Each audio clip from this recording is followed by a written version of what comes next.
don't know. I don't think we were both. I don't think either one of us wanted to be real try hard. I don't think we were going for any kind of real competitive build. And I'll go over some of my thoughts if we did want to be competitive, how you would change the army. So I'll have 4 mounted yeomen, who I do think can be a very competitive build. I have 2 battle pilgrims, some polearms, and some spears. I do think if you're going to go competitive, you need to have a lot more infantry. This is okay, but I have 2 knights errants, which if I was competitive, the knights errants are garbage.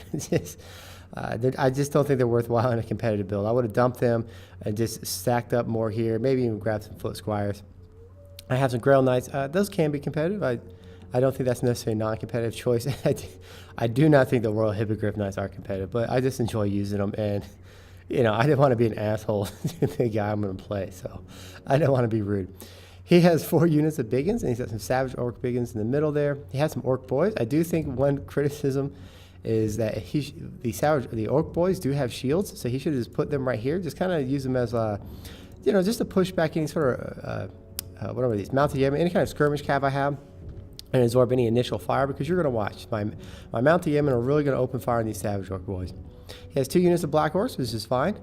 The Doom Diver, I don't think it's competitive versus Bretonnia, just because anything worth shooting with artillery is in the air or on the ground, and the things that are on the ground we're shooting are heavily armored, and the armor piercing on the Doom Diver is only 50 versus the armor of, say, Grail Knights, which is, well, they're 80, so they can do a little bit of damage. I think a Rock Lobber would have been better. You would have saved yourself 300 points, which could have been another little goblin just to stand here. And then the Ragnarok Queen, that's not too bad. I do think, one thing I do say for him, if he had, this is good and this is good, but the Night Shroud I don't think is necessary again versus Bretonnia. I do think if you went with, or if he went with Gork will fix it, because that reduces the movement rate. So you can see when the Bretonnia like lands, let's hypothetically say I landed my troop right there. If he popped Gork will fix it, that'll slow down my movement, and it won't allow me to use my mass to pull out of combat. Over here, you can see that the flaw with the Savage Orc Boy Biggins and versus the missile units. So anytime I play personally and I want to be like try hard competitive, I'll put them in the back line, and that's why I say you use something like these Orc Boys up front. And so I just already they're reduced to half their hit points. They've lost 30 or 28 models, so that's going to be a little bit of a rough day for them. So I'm swinging around here with my Paladin up front, making sure he doesn't have any little goblin squads just sneaking around, and I'm going to start trying to pick him out. My opponent is starting to use the, what am I thinking for? The Doom Diver onto the Mounted Yeoman, which is the best target he has. So, you know, he's working with what he got. He's doing a good job. He's doing a great job there. Over here, I decided, let's just go full Bretonnia on him. So I just formed the lance, and I'm going to charge in. What I'm going to do is I'm going to charge in, try to pin him in place with the Knights Errant, and then you can see the Demigryphs are in place, and I'm just going to come in like I normally do and just try to cause the, God, I can't even think of it right now. Cause the rout. There we go. That's the word I'm looking for. So I just popped the Awakening in the Woods, which will actually proc the Lore of Life abilities, start giving me some healing feeling, and I'll be able to start feeling it around as we go. Over here, I'm just, this is not the best micro here, but I am just kind of shooting into the Orc Boys. The Battle Pilgrims will dumpster these poor Orc infantry, and I decided to send in this Paladin to try to shore up my lines. In hindsight, maybe I should have spent my Paladin over here, try to shore up against these Black Orcs, and just not give him the engagement that he really would have wanted. Over here, you can see why. This is why I think, where are they? Where are these? Okay. This is the Knight Errant. You can see why I don't really think the competitive. Three kills, 1 kills. And man, my sound, every time I turn it down, I swear it comes back up. So let's just mute it. Let's just dump it all the way down. There we go.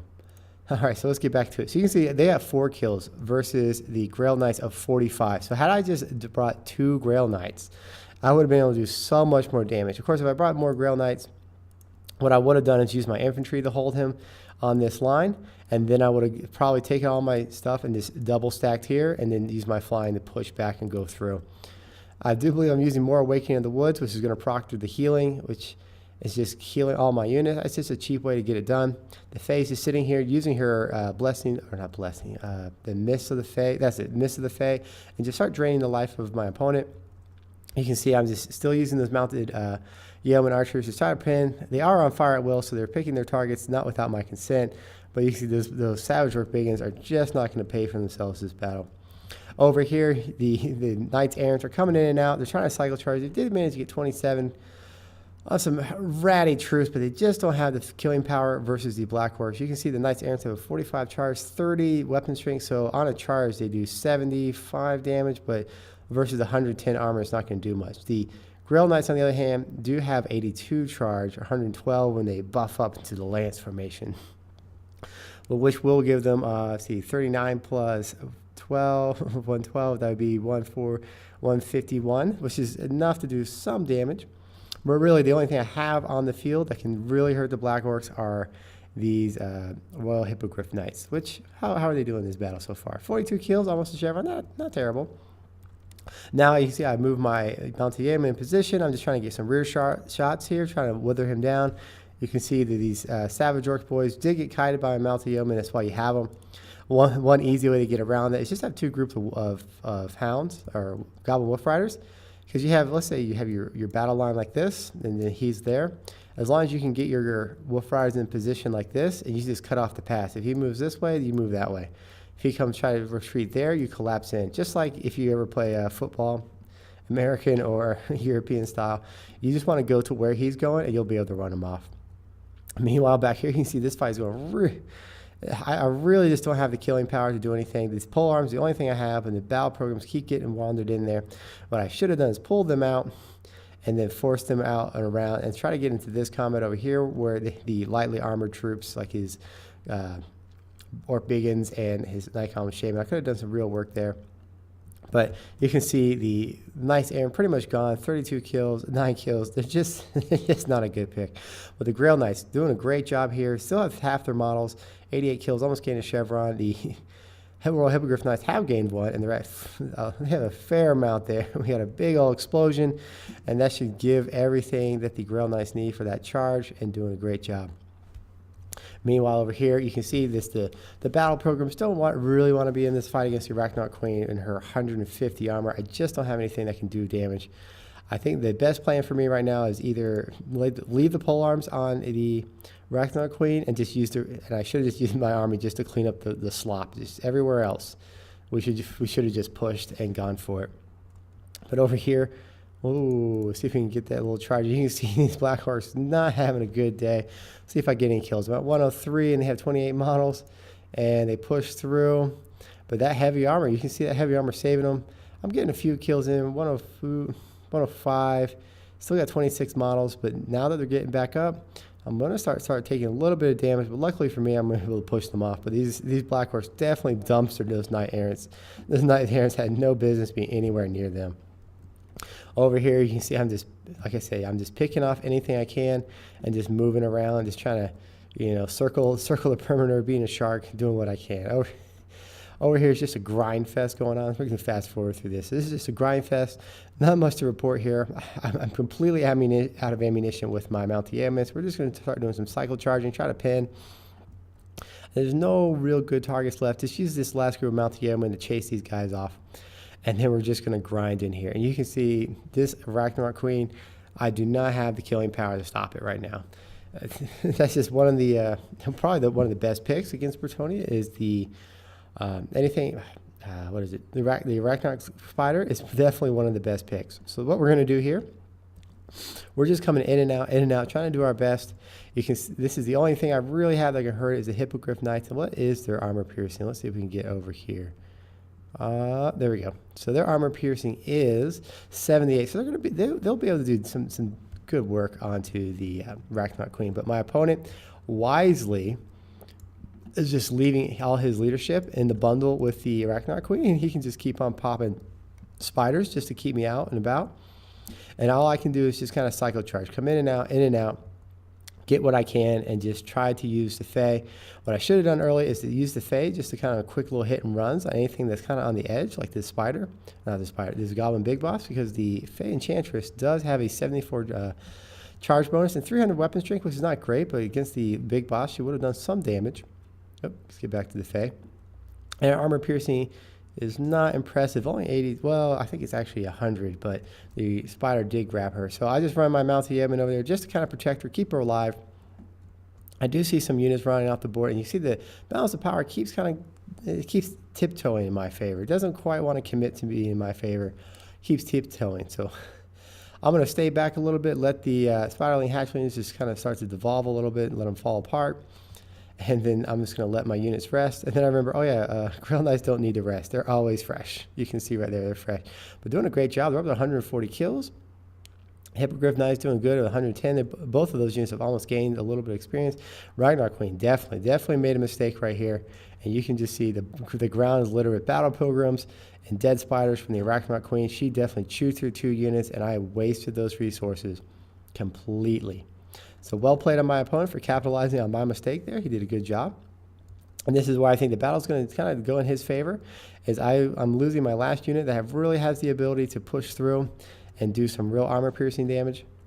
And I'm just going to have to come in and cycle charge. Anything that's isolated and alone in the world, get it. So like this Night Goblin Big Boss, that's a great target for me, because Night Goblin Big Boss has very low armor. What's his armor? 55. His armor is 55, and he's mounted, so that's going to give me the bonus for the Grail Knights. So let's look at the Grail Knights damage here. Grail Knights are... Oh, that's the Fey Enchantress. Let's get over here to the Grail Knight. All right, Grail Knight. So they have a 31. I think they're 40 naturally. There we go. So 12 versus large. So they're a 39, 49. That's a 51 versus large. And they'll be able to do some decent damage against the big boss.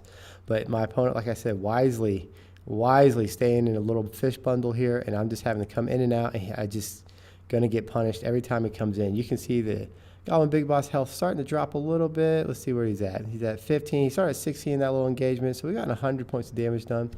And let's go ahead and fast forward it, because there's not too much else to say here other than cycle charge is the name of the game. And you can just see the carnage, the loads and loads of bodies. But the battle programs definitely did a great job versus all non-giant spiders. And then over here, you can see just littered with the corpses of knight errants who are complete garbage. Never take them if you feel like being competitive. If you just want to have fun, go ahead. Now, they might have a niche versus the Wood Elves, just because they have nice errants, do have a decent amount of armor, and they can do some stuff. You can catch some, what am I thinking, archers away. So I was able to rout off the Goblin Big Boss, the Night Goblin War Boss, and I only have a few little Grail Knights left. But if you can look here, here comes in their last charge.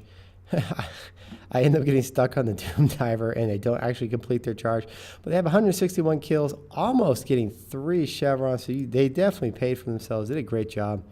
The Fey Enchantress, no kills. She's just having to come in and out, and I just trying to get that Ragnarok Queen down. I just don't have the armor piercing I need at the end.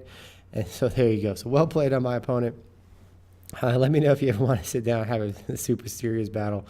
I don't ever really enjoy those too much. But all right, so let's take a look. Breakdown. So on my side, definitely the Battle Pilgrims doing a great job when they were fighting non-spiders. So that was definitely bad micro on my part for letting them get stuck in there. And then the Grail Knights and the Hippogriff Knights doing a great job. Almost getting 3, getting 2, and then you can see that the Mounted Yeomen doing a great job just kind of tearing them down a little bit.